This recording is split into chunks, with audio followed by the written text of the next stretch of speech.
అందరికీ నమస్తే. నేను మీ పావని గౌడు. ఇవాళ పొద్దున్న లేచినాక పేపర్ చదివినా. ఆ పేపర్ లో ఒక క్లిప్ చూసేసరికి నాకు చాలా బాధ అయింది.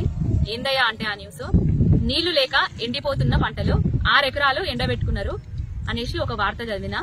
అది ఎక్కడయ్యా అంటే కరీంనగర్ మండలము గోపాల్పూర్ గ్రామంలో అని చెప్పిండ్రు. ఇక్కడ వాళ్ళను రైతన్నలనే అడిగి తెలుసుకుందాం, అసలు ఏం జరిగింది, నిజంగానే నీళ్లు వస్తలేవా అనేది వాళ్ళ మాటల్లోనే తెలుసుకుందాం.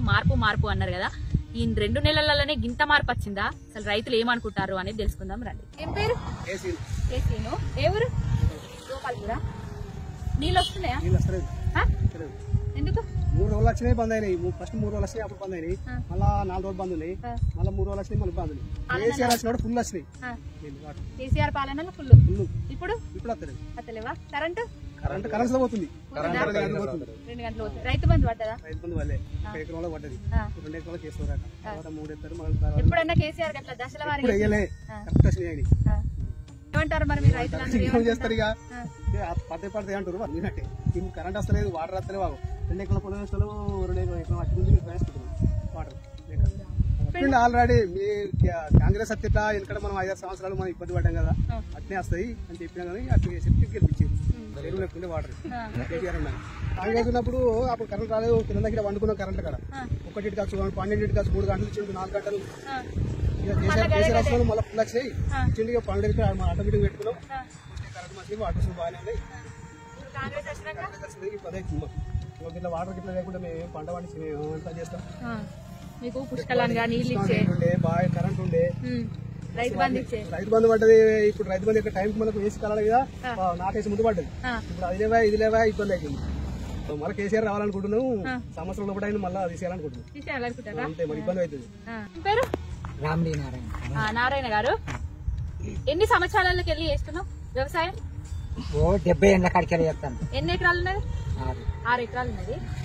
ఎట్లుండే ఒకట్లుండే? ఆయన 10 ఏళ్ళ బట్టి చేసిండు. మాకు ఫుల్ పంటలు పండి చేశారు. కేసీఆర్ పక్క జరిగిండు. ఈడు కాంగ్రెస్ వాడు వచ్చిండు, మమ్మల్ని ముంచిండు. పర్లేదు, నీళ్ళు అసలు లేదు.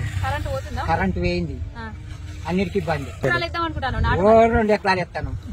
4 ఎకరాలు 1 ఎకరం మొక్క పెట్టినాము, 1 ఎకరం పొలం చెప్తాను. ఖచ్చి మంది అంతా బీడేనా? బీడే.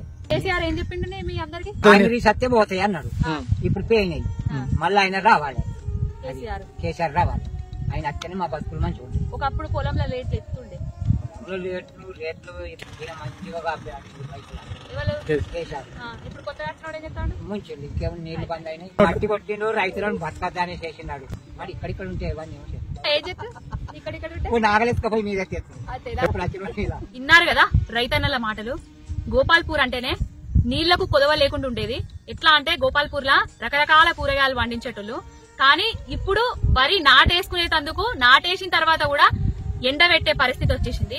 నీళ్లు కేసీఆర్ గారు తెలంగాణలో కాంగ్రెస్ ప్రభుత్వం వస్తే వెనుకట రోజులు వస్తాయి, మోసపోతే గోసపడతామని చెప్పిండ్రు. ఈ కాంగ్రెస్ నాయకులకు పాలన చేతగాదనేది మరొక్కసారి నిర్ధారణ అయింది. 2 నెలలనే, 4 రోజుల నుంచే వీళ్ళ మీద వ్యతిరేకత స్టార్ట్ అయింది. 2 నెలలనే రైతన్నలకు నీళ్లు ఇయ్యలేని ప్రభుత్వం ఈ దేశం లేదని ఉన్నదయ్యా అంటే అది కాంగ్రెస్ ప్రభుత్వమే.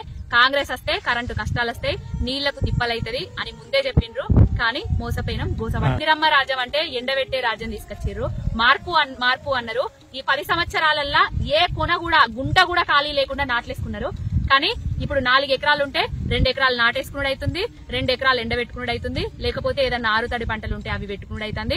వాటి కోసం కూడా అవి కూడా పండయో నీళ్లు లేక అనేది కరెంటు కష్టాలు మళ్ళా మొదలైనవి అనేది రైతన్నలు చెప్పుతున్న నిజం.